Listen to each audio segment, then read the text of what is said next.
Nag-ibang bansa siya dahil mura ang surgery at nung pumasok siya, ang silid ay wasak-wasak pero nagpatuloy pa din ang operasyon. Pagkatapos ay binalot ang kanyang mukha at pinauwi siya kahit hindi pa nawawala ang sugat.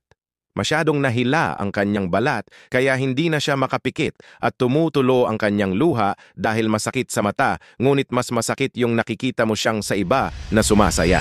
Kung alam mo lang